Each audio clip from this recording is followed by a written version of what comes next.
Hello everyone, I welcome you all to the next lecture of progressions. और बच्चों, आज के लेक्चर में हम ये पूरी कोशिश करेंगे कि अरिथमेटिक प्रोग्रेशन हमारा पूरा बढ़िया से कंप्लीट हो जाए। आज के लेक्चर में मैं आपको पिछले सालों में आए हुए, चाहे वो AIEEE हो जिसका नाम अब JEE मेंस हो चुका है, तो चाहे वो AIEEE के पेपर्स के सवाल हो, चाहे वो JEE मेंस के सवाल हो, चाहे वो JEE एडवांस के सवाल हो, हम वो सारे के सारे सवालों को बनाने की कोशिश करेंगे जो पिछले सालों में अरिथमेटिक प्रोग्रेशन से आए हैं। और उससे बच्चों आप ये जज कर पाएंगे कि आप इस मूवमेंट पे कहां स्टैंड करते हैं। क्या अभी तक के 5-6 लेक्चर्स जितने भी प्रोग्रेशन के हुए हैं, क्या उसमें आपने अरिथमेटिक प्रोग्रेशन की थ्योरी बढ़िया से समझ ली है या नहीं समझ ली है, और क्या उसके बेसिस पे अब चाहे जो भी सवाल आए आपके आने वाले IIT के पेपर्स में वो आप बना सकते हैं या नहीं बना सकते। तो बच्चों चलो हम स्टार्ट करते हैं आज के पहले सवाल के साथ। सो बच्चों देखो, पहले सवाल में हमारे सामने लिखा हुआ है if there are m APs beginning with unity. अगर हमारे पास m नंबर ऑफ अलग अलग अरिथमेटिक प्रोग्रेशन है जो सारे के सारे यूनिटी के साथ बिगिन कर रहे हैं, यूनिटी मतलब 1, तो अगर मेरे पास अलग अलग m अरिथमेटिक प्रोग्रेशन है जो सब यूनिटी के साथ बिगिन कर रहे हैं, और अगर उनका कॉमन डिफरेंस 1 से लेकर के m तक है, अगर उनका कॉमन डिफरेंस 1 से लेकर के m तक है, show that the sum of their nth terms is here। हमें ये चीज प्रूफ करनी है। इस तरीके का सवाल बेटा जब IIT का पेपर बहुत पहले सब्जेक्टिव हुआ करता था, जब आपको एक एक आंसर को पूरा का पूरा पेपर में लिख के दिखाना होता था, उस टाइम पे ये सारी चीजें आया करती थी। तो चलो इसका देखो सॉल्यूशन जो होगा बेटा वो बहुत सिंपल है। देखो आपको बोला गया बेटा m अलग अलग APs है, m अलग अलग अगर हमारे सामने APs दिया हुआ है तो देखो जो पहला AP होगा, AP1 जो होगा, पहले AP को मान लो आप बिगिनिंग विद यूनिटी से तो बिगिन कर ही रहे, और उसका कॉमन डिफरेंस भी क्या होगा, उसका कॉमन डिफरेंस 1 होगा, मतलब पहला एपी हो गया 1 2 3 4 इस तरीके से। तो मुझे बेटा ये बताओ इसका nth टर्म क्या होगा। इसका nth टर्म होगा a plus n minus 1 times common difference कितना है 1, a plus n minus 1 times common difference कितना है 1। अब जो मेरा दूसरा एपी होगा बेटा, दूसरा एपी ये क्या होगा, ये भी यूनिटी से बिगिन करेगा, लेकिन इसका बेटा कॉमन डिफरेंस होगा 2। सेकंड एपी का कॉमन डिफरेंस अगर 2 होगा तो इसका दूसरा टर्म आएगा 3, फिर 5, फिर 7 एंड सो ऑन। और ये बच्चों कहां तक चलेगा, देखो ये अपना चलेगा a plus n minus 1 times इसका कॉमन डिफरेंस, क्योंकि 2 है तो यहां पे आ गया 2, यहां पे आ गया 2। अब इसके बाद बेटा देखो थर्ड एपी अगर मेरे पास मैं लेता हूं तो वो भी स्टार्ट तो यूनिटी से ही होगा, लेकिन इसका कॉमन डिफरेंस कितना होगा, इसका कॉमन डिफरेंस होगा 3, व्हिच मींस 1 के बाद आएगा 4 के बाद आएगा 7 के बाद आएगा 10 एंड सो ऑन। और इसका बेटा nth टर्म क्या होगा, nth term will be a plus n minus 1 times d, common difference है यहां पे 3।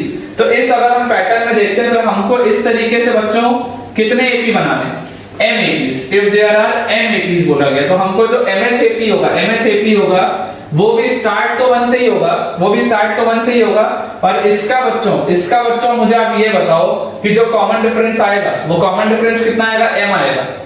तो इसका nth टर्म बताओ क्या होगा, इसका nth टर्म होगा a प्लस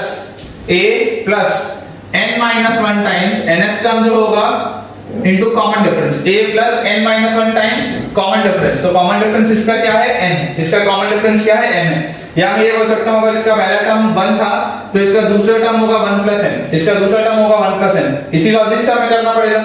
इसके बाद वाला इसका टर्म होगा 1 प्लस 2n। तो ऐसा करते हुए बताओ कहां तक चलेगा, a plus n minus 1 times d, common difference है m। अब जैसे ही बेटा मैंने nth टर्म्स लिख लिए, तो nth टर्म्स को हम थोड़ा सा सॉल्व कर लेते हैं। देखो ये वाला 1 जब n माइनस 1 से मल्टीप्लाई होगा तो n माइनस 1 आएगा, तो 1 प्लस n माइनस 1 ये तो हो गया n।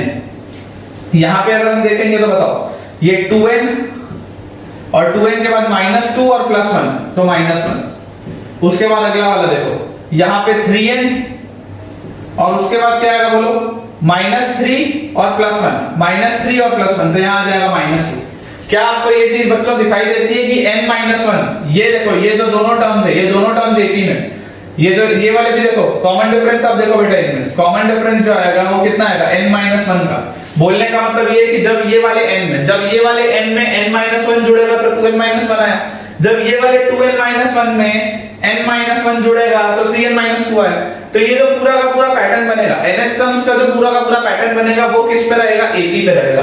और सिमिलरली लास्ट वाला जो टर्म है, लास्ट वाले टर्म को हम बोलो क्या लिख सकते हैं, इसको हम लिख सकते हैं 1 plus mn minus m, 1 plus mn minus m, ठीक है। अब हमको बोला गया बेटा sum of nth terms, sum of nth terms, तो बताओ इसकी वैल्यू कितनी आनी चाहिए? Sum of nth terms will be n plus 2n minus 1, ये दूसरा टर्म है, ये पहला टर्म था। तीसरा टर्म बोलो क्या है? तीसरा टर्म लिखा हुआ है 3n माइनस 2, और ये चलेगा कहां तक?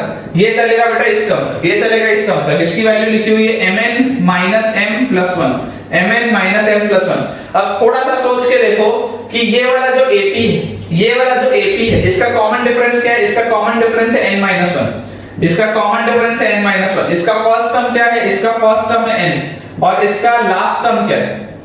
इसका बच्चों लास्ट टर्म हमारे सामने ये दिया हुआ, इसका कॉमन डिफरेंस n माइनस 1 था, ठीक है। इसका लास्ट टर्म जो बेटा हमारे सामने है, last term is mn minus m plus 1, mn minus m plus 1। और इसमें टोटल नंबर ऑफ टर्म्स कितने हैं? टोटल नंबर ऑफ टर्म्स इसमें कितने हैं? Total number of terms will be equal to, अब आप सोच के देखो, अगर यहाँ पे टोटल m APs थे, 1 2 3 ऐसा करके अगर m APs थे, तो ये जो nth टर्म भी आए हैं वो कितने आए होंगे? m आए होंगे भाई, हर AP का एक आया ना, हर AP का एक आया।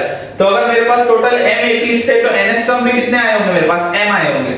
तो यहां से टोटल नंबर ऑफ टर्म्स हो गए m। अब सम क्या होता है बताओ? सम होता है बेटा m/2, सॉरी n/2, तो n तो इसके लिए m है, तो m/2 into first term plus last term. First term मेरे पास क्या है? फर्स्ट टर्म है n प्लस लास्ट टर्म क्या है? ये mn minus m plus 1, mn minus m plus 1। तो देखिए क्या ये मैच हो रहा है क्या? m/2, ये m/2 आ गया into mn minus m plus n plus 1 minus mn minus m plus n plus 1। Same चीज बेटा, सेम चीज लिखी हुई है यहाँ पे, ये mn है, ये mn है, ये माइनस m है, ये माइनस m है, फिर प्लस n है, ये प्लस n है, और प्लस 1 है, प्लस 1। इस तरीके से हमने देखा बेटा बहुत आसानी से अगर आपका कंसेप्ट स्ट्रांग है तो आप चाहे सवाल बेटा जेईई मेंस का हो, एडवांस का हो, ट्रिपल ई का हो, बिटसेट का हो, या कोई भी रीजनल पीटी एग्जाम्स का हो, आप सवाल बहुत आसानी से बना सकते हैं, प्रोवाइडेड आपका कंसेप्ट स्ट्रांग हो, आपको कंसेप्चुअली बहुत क्लियर रहना पड़ेगा। सो बच्चों देखो सेकंड सवाल हमारे सामने लिखा हुआ है, let a1 a2 a3 and so on be in AP। ये सारे के सारे जो टर्म्स हैं वो एक अरिथमेटिक प्रोग्रेशन में जमे हुए हैं, such that a1 plus a2 AP वाले टर्म तक और a1 plus a2 ऐसा करते हुए aq वाले टर्म तक। इसकी वैल्यू है बच्चों हमारे सामने pq by qq, इसकी वैल्यू है हमारे सामने pq by qq। आपसे पूछा जा रहा है a6 by a21 की वैल्यू बताओ क्या होगी? a6 by a21 की वैल्यू क्या होगी? अब इसमें बेटा जो मिस्टेक होता है, सबसे पहले मैं आपको मिस्टेक बता देता हूं।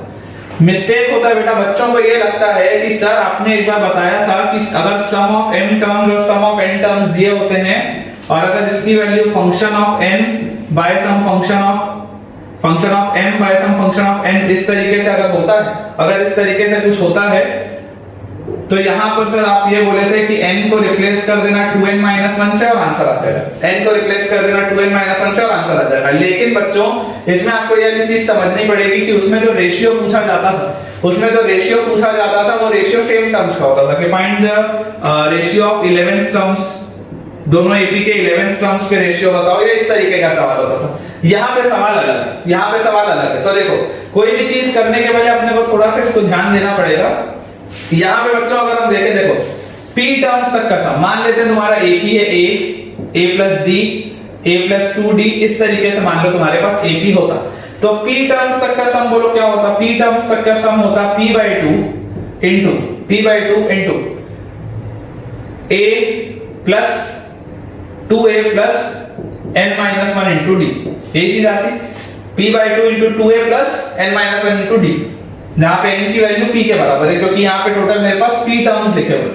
अब इसके बाद नीचे देखो बेटा क्या लिखा हुआ है, नीचे अपने सामने लिखा हुआ है q टर्म्स तक का सम, तो ये आ जाएगा आपके पास q/2 into 2a plus q-1 into d, q/2 into 2a plus q-1 into d। और इसकी वैल्यू बेटा अपने सामने दी हुई है pq अपॉन qq, इसकी वैल्यू बेटा अपने सामने दी हुई है pq अपॉन qq। तो ये मुझे समझ में आता है कि ये बाय 2 वाला टर्म कैंसिल आउट हो गया, ये p वाला टर्म इस क्यूब से कैंसिल आउट होगा तो स्क्वायर बचेगा, और ये वाला भी q वाला टर्म इस क्यूब से कैंसिल आउट होगा तो स्क्वायर बचेगा। तो बेसिकली मैं क्या बोल सकता हूं बेटा कि 2a plus p-1 into d upon 2a plus q-1 into d, इसकी value I p² by q²। 2a plus p-1 into d upon 2a plus q minus 1 into D, इसकी वैल्यू आ गई अपने पास p square upon q square. जैसे ही हमारे पास ये value आएगा, अब आप देखो, आपको बेटा बोला गया है a6 अपॉन 821 बताने के लिए, आपको बेटा बोला गया a6 अपॉन 821 बताने के लिए, तो इसको अब मैं किस तरीके से देख सकता हूं? इसको बेटा अगर मुझे बताना है, इसको बेटा अगर मुझे बताना है, तो मुझे यहां पर देखो क्या करना पड़ेगा, मुझे p को रिप्लेस करना पड़ेगा 2p माइनस 1 से, और बेटा मुझे q को रिप्लेस करना पड़ेगा 2q माइनस 1 से। क्यों मैं ये रिप्लेस कर रहा हूं? जैसे ही बेटा ये मैं रिप्लेसमेंट करूंगा, इससे फायदा क्या होगा? देखो 2a प्लस p की जगह लिख लिया 2p minus 1 times d upon 2a plus q की जगह लिख दिया अपन ने 2q माइनस 1 इनटू d। तो यहां से अपने पास जो वैल्यू है, यहां से जो अपने पास वैल्यू है, आप देखो ये आएगा बेटा 2a plus 2p minus 2 times d upon 2a plus 2q minus 2 times d। ठीक है, ये दोनों में से 2 का फैक्टर, ये दोनों में से 2 का फैक्टर बाहर आएगा, और ये वाला भी देखो 2 का फैक्टर है, सब कॉमन आ जाएगा और कैंसिल आउट हो जाएगा। इसको मैं फाइनली लिख दे रहा हूं directly a plus p minus 1 into d upon a plus q minus 1 into d। ये फाइनली आएगा। क्या यहाँ पे बेटा मैं ये बोल सकता हूँ, क्या बेटा यहाँ पे मैं ये बोल सकता हूँ कि ये आपके अब टर्म्स के रेशियो में आप लिख सकते हो यहाँ से। देखो अब कैसे लिखना मैं आपको बताता हूँ। जब मैंने p को 2p माइनस 1 से और q को 2q माइनस 1 से किया, तो ये वाला जो रेशियो आएगा, ये क्या आ जाएगा यहाँ पे? ये आ जाएगा बेटा 2p माइनस 1 का whole square upon 2q minus 1 का होल स्क्वायर। ये चीज मेरे सामने आ जाएगी। और अगर मैं यहाँ पे इसे सॉल्व करूं, तो देखो आपको बेटा बोला गया a6 अपॉन 821, a6 अपॉन 821 मतलब बताओ क्या होता है? a6 अपॉन 821 मतलब होता है आपके पास कि p की वैल्यू 6 रखो और q की वैल्यू को 21 रखो। जैसे ही मैं बेटा p की वैल्यू को 6 रखूंगा, बताओ मेरे पास क्या आ जाएगा? a प्लस 6 माइनस 1 मतलब 5b अपॉन q की जगह जैसे मैं 21 रखूंगा तो आ जाएगा a प्लस 20। तो क्या ये मेरे पास a6 अपॉन 821 लिखा हुआ है? क्या ये मेरे पास a6 अपॉन 821 लिखा हुआ है?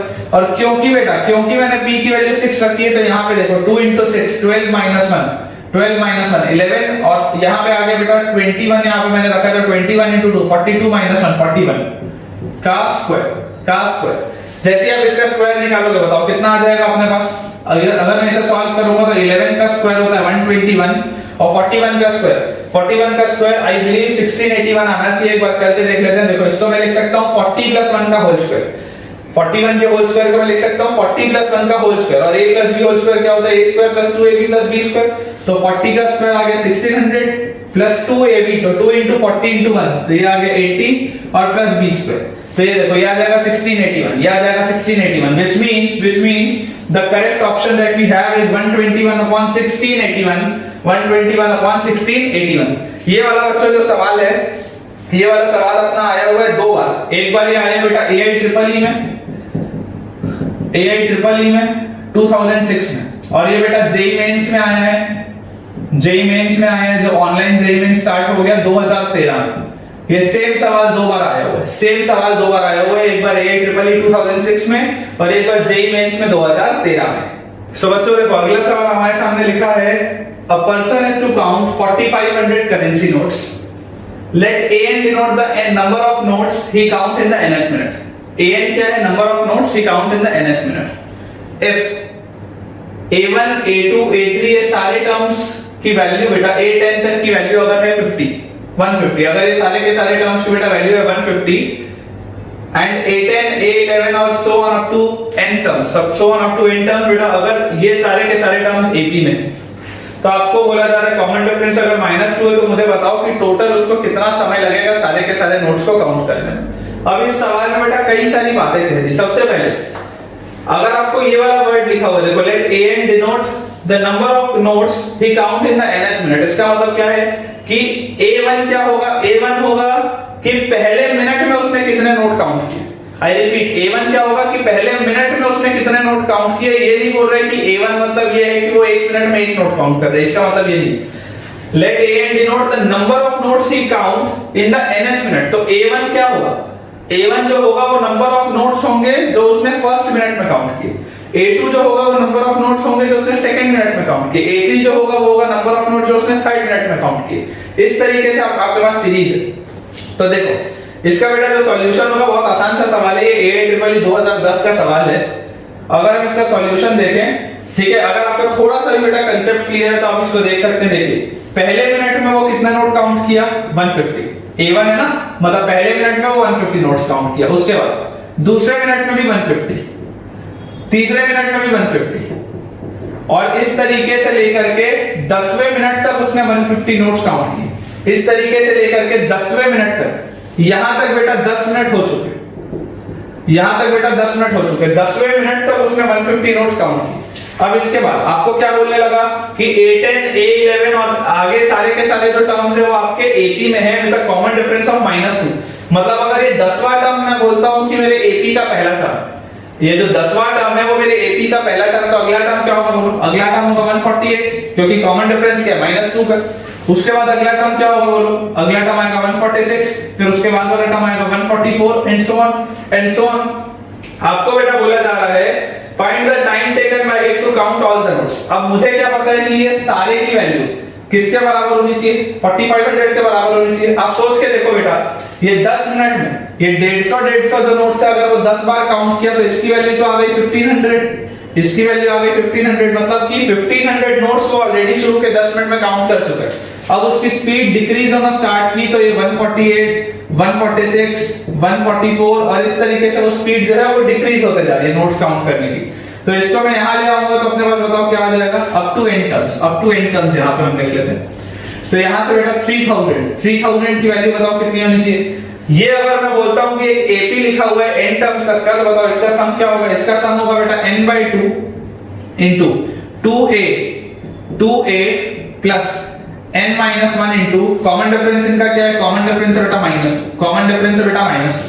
आप बहुत ध्यान से अगर देखोगे तो आप देख सकते हो ये वाला 2 और ये -2 का कैंसिल आउट हो जाएगा और यहां पे बच जाएगा 1, यहां पे बच जाएगा 1।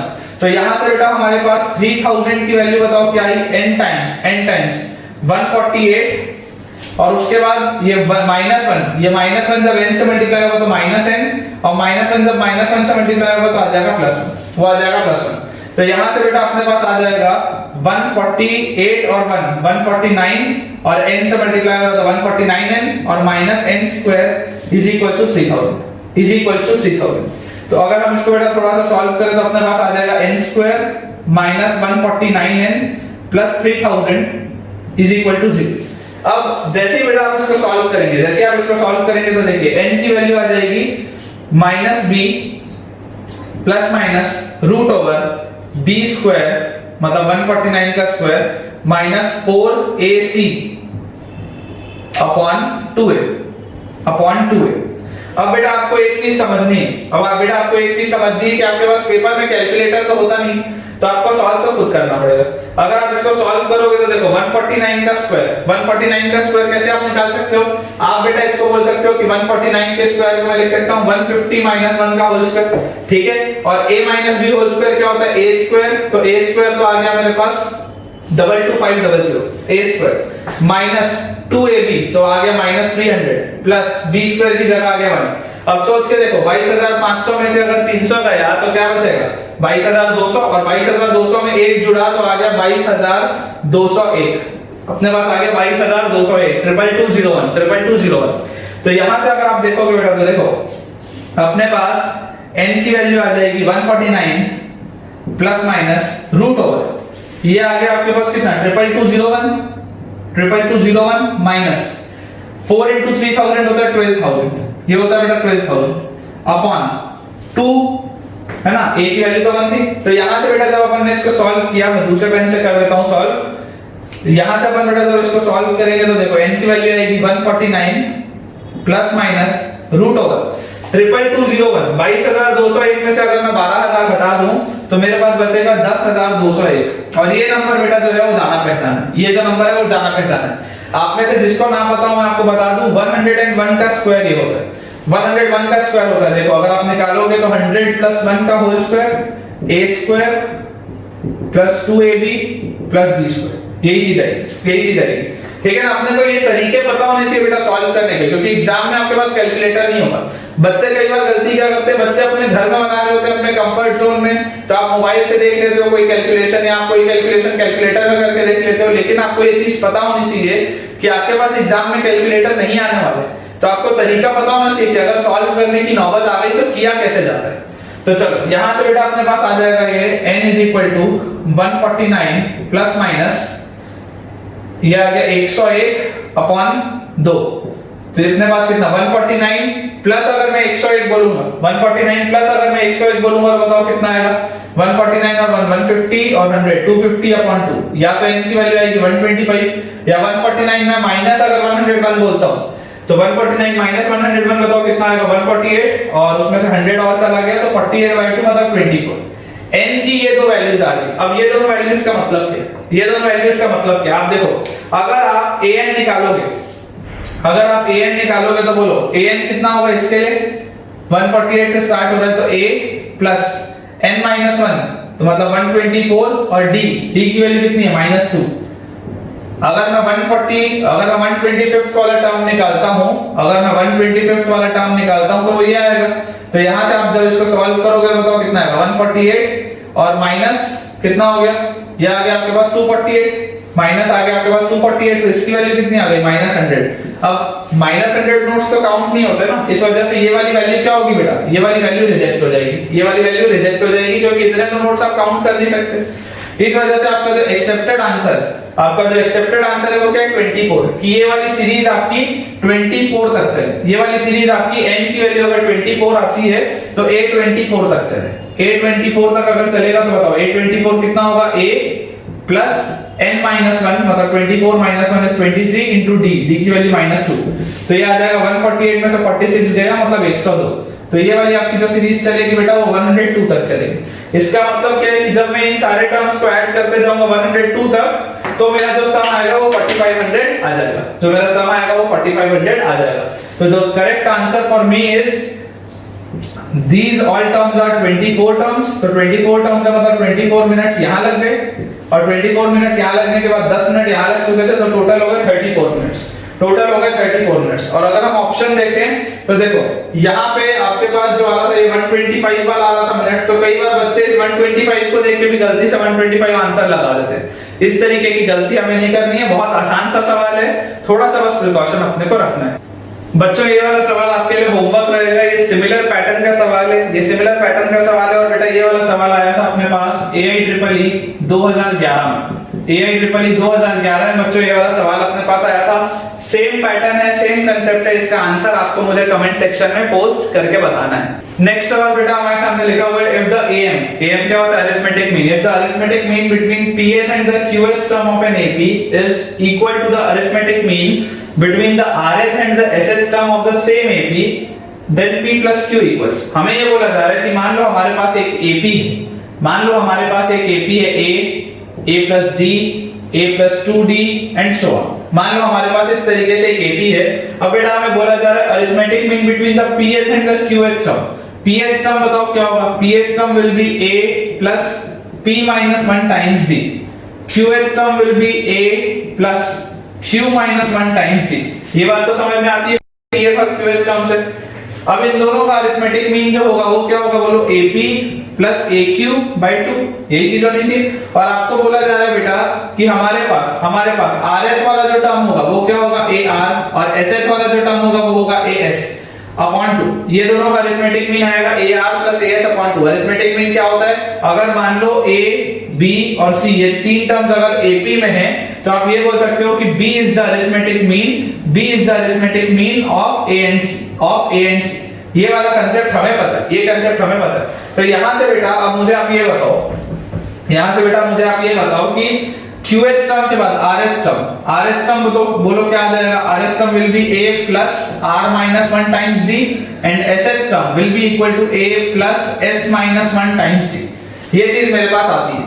अब एक बार बेटा ये चीज मेरे पास आ गई, इससे फायदा बेटा ये है अपने पास कि देखो AB मतलब क्या हो गया a plus p minus 1 times d plus AQ मतलब क्या हो गया a plus q minus 1 times d upon 2।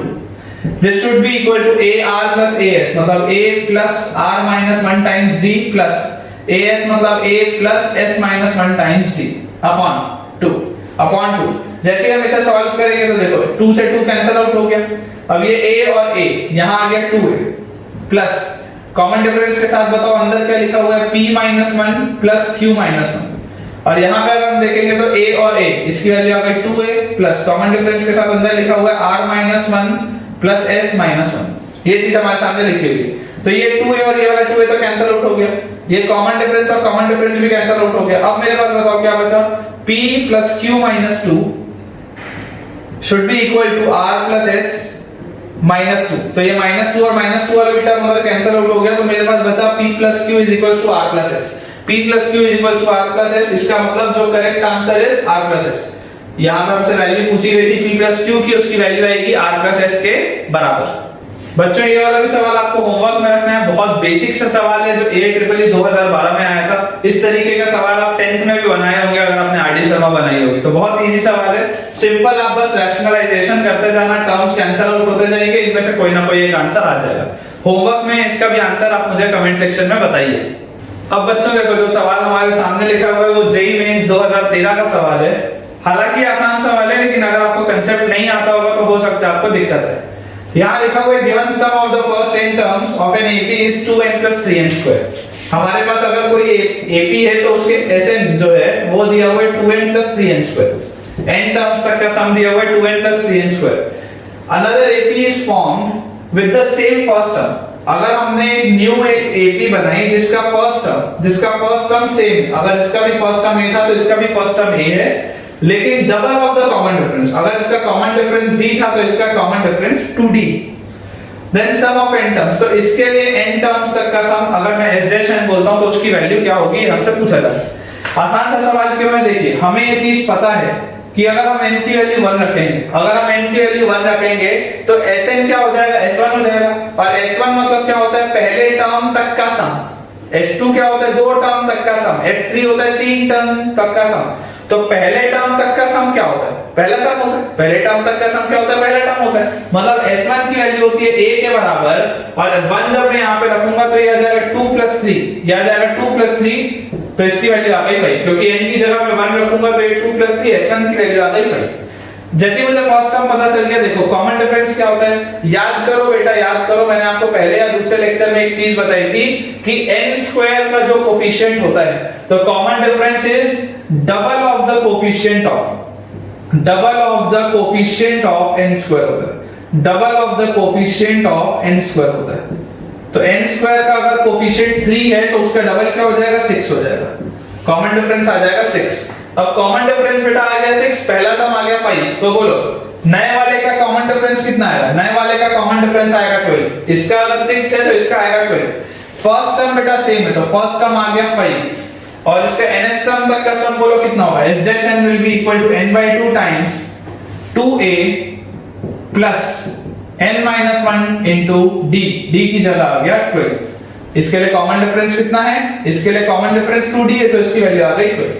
तो ये वाला 2, ये वाला 2 और ये 12 में से एक 2 कटा तो बचा 6, तो हमारे पास आ गया n टाइम्स 5 प्लस 6n - 6। और इसे अगर हम सॉल्व करेंगे तो आ जाएगा n times 6n - 1 which is 6n² - n, which is 6n² - n।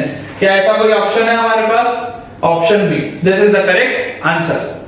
सो बेटा आप देखो जेईई मेंस 2013 में कितना आसान सा सवाल आया, इतना बेकार सवाल आया कि मतलब जो बच्चों ने उस शिफ्ट में पेपर दिया होगा तो तुम्हें पता होगा कि जेईई मेंस का पेपर जो होता है वो 4-5 दिन में होता है, मॉर्निंग इवनिंग इस तरीके से होता है, और हर समय अलग-अलग पेपर आता है। तो अगर तुम्हारी किस्मत अच्छी हो तो तुम्हारे पास भी इतने बेकार सवाल आ सकते हैं बनाने के लिए जिसमें मार्क्स स्कोर करना बेहद आसान हो। तो देखो सवाल बेटा ये आया कि अगर a1 a2 a3 सारे के सारे टर्म्स AP में हैं तो a4 - a7 + a10 की वैल्यू m। तो a4 बोलो क्या होगा, a4 होगा बेटा अपने पास a + 3d, a7 बेटा अपने पास होगा a + 6d, और a10 बेटा अपने पास होगा a + 9d। ये वो टर्म्स हमारे सामने दिए हैं। अब बोला a4 - a7 मतलब a + 3d - a - 6d और प्लस a10, तो प्लस a + 9d, इसकी वैल्यू दी हुई है m, इसकी वैल्यू दी हुई है m। a से a कट गया और ये वाला a बच गया, तो यहां लिख लेते हैं a, ये 3d और -6d, -3d और प्लस 9d प्लस 6d, इसकी वैल्यू आ गई m, इसकी वैल्यू बेटा आ गई 3d और 9d, 12d - 6d, 6d अपने पास आ गया। Then the sum of the first 13 terms of this AB. इतना मतलब बेकार सवाल। 13 टर्म्स तक का सम कितना होगा भाई? 13 टर्म्स तक का सम होगा 13/2 into 2a plus n-1, तो 13 - 1 कितना होता है? 12 into d। जैसे आप सॉल्व करोगे, देखो ये वाला 2, ये वाला 2 और 12 का 2, 6 आ गया, तो 13 टाइम्स a plus 6d, और a plus 6d की वैल्यू m है, तो अपने पास आंसर आ गया 13m। अपने पास आंसर आ गया 13m, which is option C. किस्मत अच्छी हो तो इस तरीके के आसान आसान सवाल भी पेपर में आते हैं। अगला सवाल बेटा हमारे सामने लिखा हुआ है, given an AP whose terms are all positive integers। Positive integers मतलब क्या होता है बेटा? Natural number. पॉजिटिव इंटीजर मतलब क्या होता है? Natural number. होल नंबर नहीं होता क्योंकि जीरो पॉजिटिव नहीं होता, तो नेचुरल नंबर्स हैं। The sum of its first 9 terms is greater than 200 and less than 220। पहले 9 terms तक का सम is less than 220, but this is greater than 200।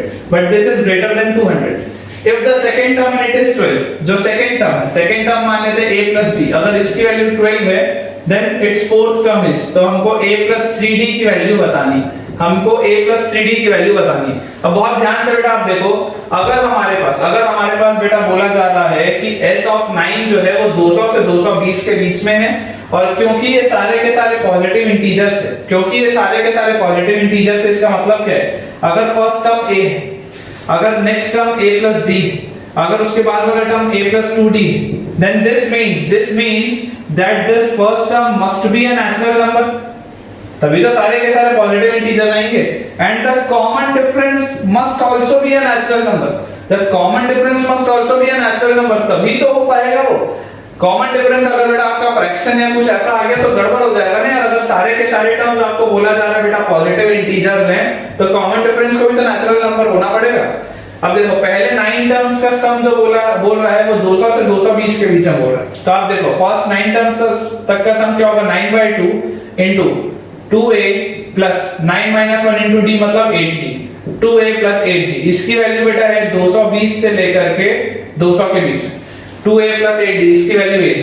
ये 2 का फैक्टर अगर मैं कैंसिल आउट कर देता हूं तो यहां आ जाएगा 9 times a plus 4d is less than 220 and this is greater than 200। ये चीज मेरे पास आ गई यहाँ पे। और जैसे ही बेटा मेरे पास ये चीज आई, अब बहुत ध्यान से देखो, a plus d की वैल्यू क्या है? 12। तो क्या मैं d को 12 minus a लिख सकता हूं? This implies that d is equals to 12 minus a। तो यहाँ पर बेटा हम लिख सकते हैं 200, this is less than 9 times a plus 4 times d। तो 4 times d की जगह मैं लिख देता हूँ 12 minus a। ये पूरी चीज आ गई is less than 220। ठीक है ना? बहुत ध्यान से बेटा देखना है, ऐसे सवालों में मिस्टेक्स होने के चांसेस ज्यादा रहते हैं। तो यहां से अगर हम 9 का ये फैक्टर हटा दें और दोनों साइड डिवाइड कर दें, तो यहां से बताओ अपने पास कितना आ गया? 200/9 अप्रोक्सीमेटली कितना आएगा?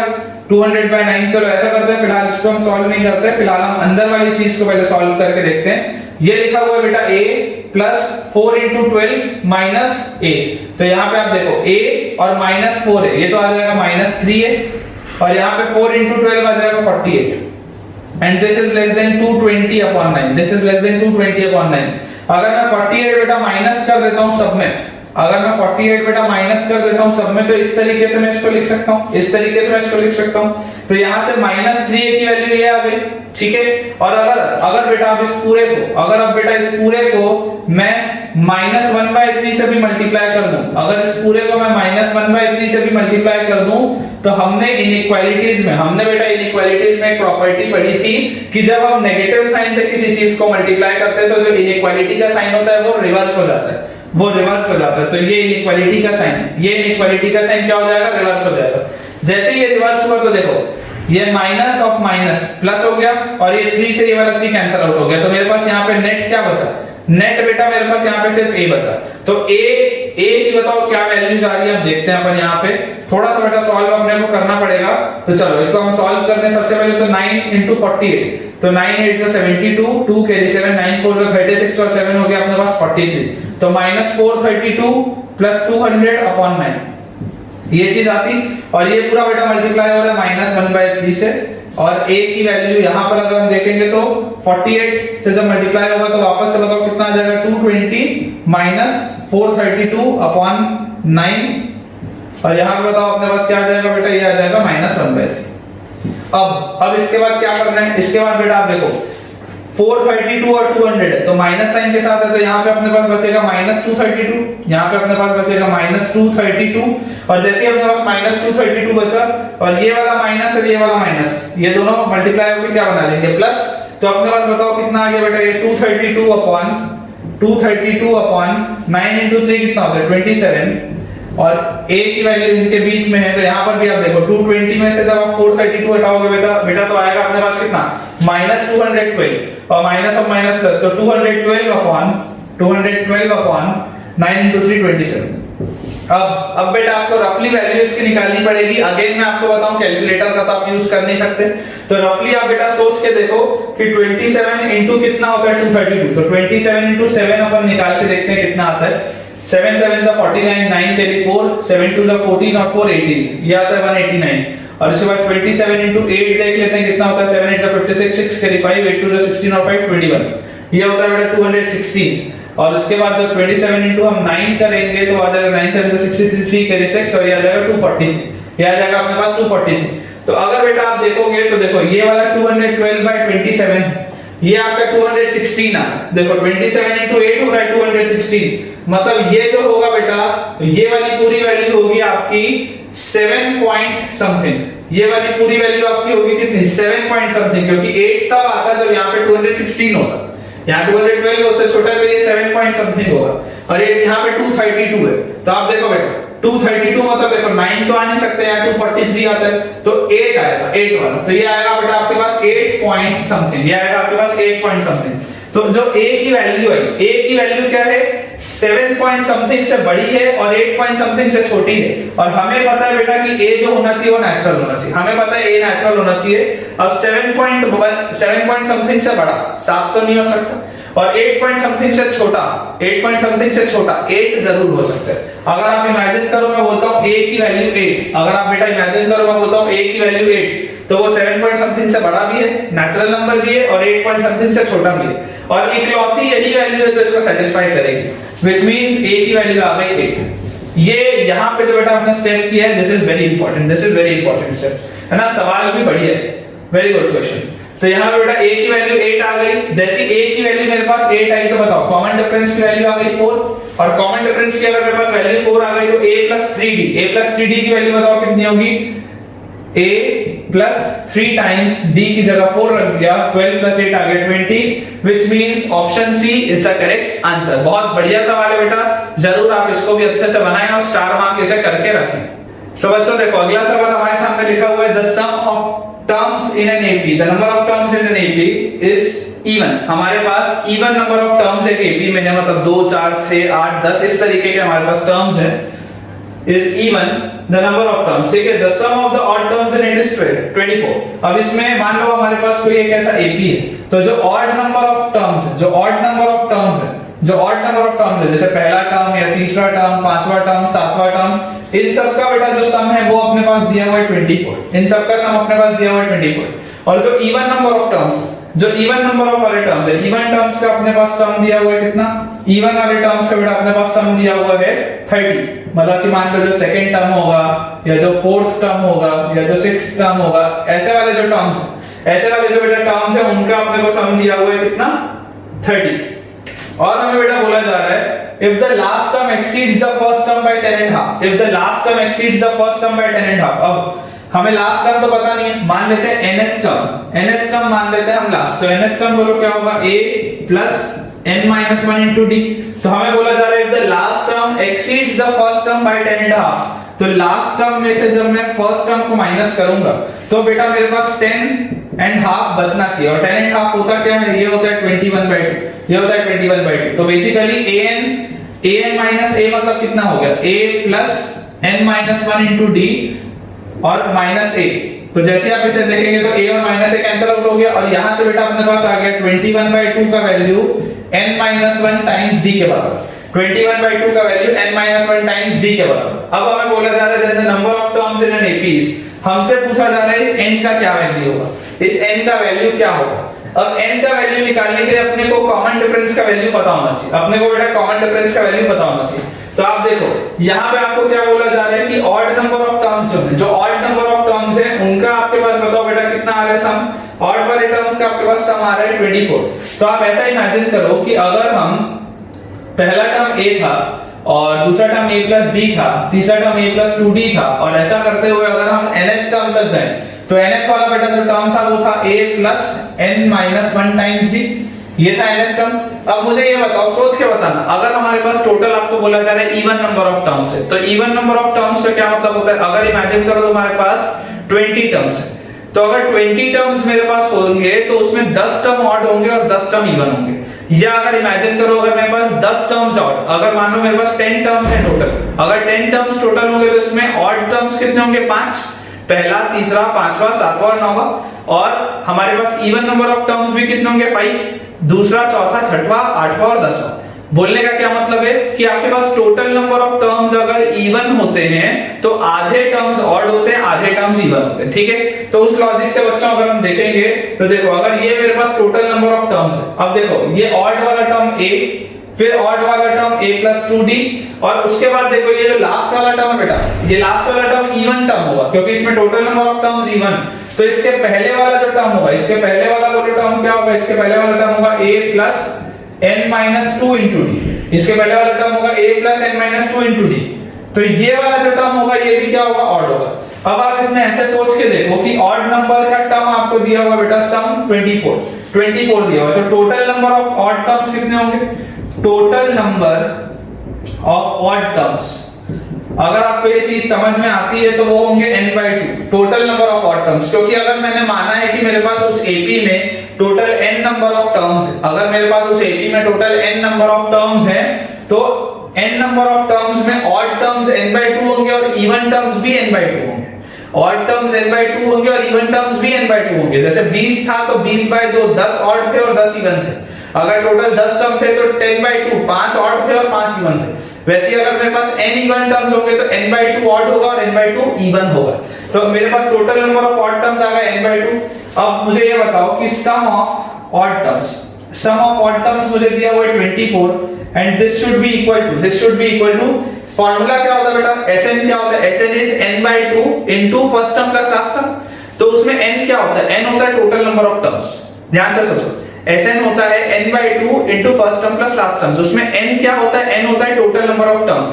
तो अगर मैं ऑड टर्म्स की बात करूं तो ऑड टर्म्स बताओ टोटल नंबर ऑफ टर्म्स कितने हैं, टोटल नंबर ऑफ टर्म्स है ये डिवाइडेड बाय 2। एस ऑड क्या होगा, total number of terms divided by 2।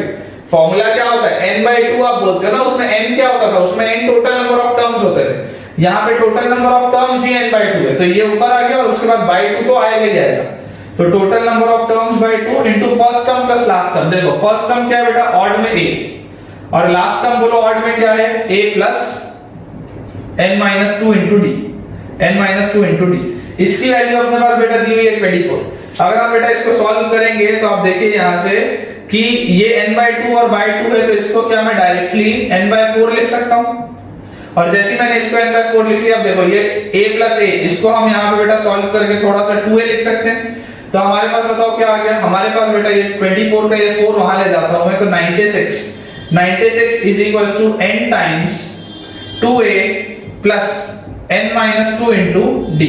अभी मुझे n की वैल्यू नहीं पता मुझे, और मुझे बेटा d की वैल्यू नहीं पता, मुझे बेटा a की वैल्यू नहीं पता। मुझे सिर्फ और सिर्फ ये पता है कि n माइनस 1 इंटू डी की value, n minus 1 into D की वैल्यू जो है वो कितनी है, वो 21/2। एक फॉर्मूला मेरे पास ये आ गया है, एक रिलेशन मेरे पास ये आ गया है। अपने पास अब बेटा एक कंडीशन और है, एक कंडीशन अपने पास और कौन सी दी हुई है कि इवन नंबर ऑफ टर्म्स है उनका बेटा सम कितना है 30। तो इवन नंबर ऑफ टर्म्स बताओ कहां से स्टार्ट होंगे, a प्लस d से लेकर के कहां तक चलेंगे, a plus n minus 1 into D तक। और ये भी टोटल नंबर ऑफ टर्म्स कितने होंगे, n/2 होंगे। अगर टोटल मेरे पास पूरे के पूरे AP में n टर्म्स हैं तो n/2 टर्म्स ऑड थे, n/2 टर्म्स इवन है।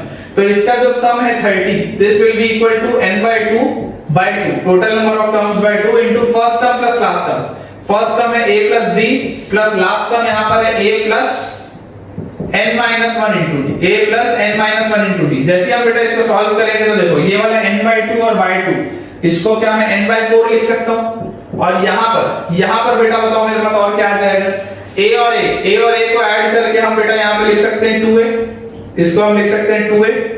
और उसके बाद हमारे पास बताओ क्या लिखा हुआ है n-1 into d, तो ये -d और ये वाला +d, क्या ये कैंसिल आउट हो जाएगा, -d और +d कैंसिल आउट हो जाएगा। तो मेरे पास बेसिकली आया क्या, यहां मैं लिख देता हूं, अपने पास आ गया 30/4 इज इक्वल्स टू, सॉरी 30/4 नहीं, 30 into 4 मतलब 120 is equals to n into 2a plus nd, 2a plus nd, ये हमारे पास आया रिजल्ट। तो बेटा अब देखो अपने पास ये तीन रिलेशन आ चुके हैं, ठीक है। यहां से बेटा आप ये चीज समझो, ये वाले रिलेशन से क्या मैं ऐसा बोल सकता हूं कि 120 is equals to 2na plus n squared d, 120 is equals to 2na plus n squared d, ठीक है। और यहां वाला बेटा देखो जो रिलेशन था अपने पास, ये वाला रिलेशन, इसमें लिखा हुआ था 96 is equals to 2na और प्लस जब ये वाला n बेटा अंदर जाएगा तो n squared d, और उसके बाद बेटा बताओ क्या आ जाएगा, -2nd, ये वाला n अंदर गया तो n squared d -2nd, ये चीज आ गई। अब बेटा ध्यान से आप देखो, ये 2na plus n squared d और ये भी 2na plus n squared d, इसकी वैल्यू कितनी है, 120 है। तो यहां से हम क्या लिख सकते हैं, 96 is equals to 120 minus 2nd, तो हमारे पास 2nd की वैल्यू आ गई कितनी, 120 minus 96 which is 24, और nd की वैल्यू बेटा अपने पास आ गई 12, nd की वैल्यू अपने पास बेटा आ गई 12। और उसके बाद अगर हम यहां पर देखें, अगर हमारे पास nd की वैल्यू बेटा 12 आ चुकी है, तो आप देखो ये आपके पास जो रिलेशन है वो क्या है, 21/2 इज इक्वल्स टू nd और -d। तो nd की वैल्यू अगर 12 है तो हमारे पास आ गया 21/2 is equals to 12 minus d, which implies d is equals to 12 minus 21/2, जिसकी वैल्यू अपने पास बताओ बेटा कितनी आ जाएगी, 3/2, जिसकी वैल्यू अपने पास आ जाएगी 3/2। इसका मतलब क्या है, कॉमन डिफरेंस मेरे पास आ चुका है 3/2। अब अगर मेरे पास कॉमन डिफरेंस की बेटा वैल्यू आ गई 3/2, तो हमें बताओ निकालना क्या है, हमें यहां पर निकालना है नंबर ऑफ टर्म्स, तो यहां पर आप बेटा देखो आपके पास d की वैल्यू अगर 3/2 है तो nd की वैल्यू 12 थी, और d की वैल्यू क्योंकि 3/2 आ चुकी है तो n into 3/2 is equals to 12, 2 उधर चला गया, ये 3 से 12 वाला जो टर्म है ये 4 आ गया, तो n की वैल्यू बेटा अपने पास आ जाएगी 4 into 2 that is 8, n की वैल्यू बेटा अपने पास आ जाएगी 4 into 2 that is 8, which is correct option is answer B. तो बेटा आप ये चीज समझिए कि ये वाले सवाल में काफी सारे कंसेप्ट यूज हुए हैं, और ये सिर्फ और सिर्फ जेईई मेंस का सवाल है, आज के लेक्चर में बेटा मुझे आगे के सवाल शायद ना करवाते बन रहे हैं, क्योंकि टाइम ऑलरेडी बहुत ज्यादा हो चुका है वीडियो का। तो मैं आपसे ये सवाल पूछना चाहता हूं कि क्या आप चाहते हैं कि मैं इसका पार्ट 2 एक और बनाऊं वीडियो का, जिसमें मैं आपको जेईई एडवांस के सवाल कराऊं और इंटीजर टाइप सवाल कराऊं, या आप ये चाहते हैं कि मैं डायरेक्टली आज के लेक्चर के बाद जीपी स्टार्ट कर दूं। ज्योमेट्रिक प्रोग्रेशन भी हम चाहें तो स्टार्ट कर सकते हैं, या अगर हम चाहें तो एक लेक्चर और बना सकते हैं इसी के पार्ट 2 का, जिसमें कि मैं आपको जेईई एडवांस के सवाल सॉल्व कराऊंगा। आपका जो भी रिप्लाई होगा बेटा बेस्ड ऑन दैट अपना अगला लेक्चर आएगा, तो जरूर आप मुझे कमेंट सेक्शन में कमेंट करके जल्द से जल्द बताइए। टिल देन बेटा thank you very much for watching this video.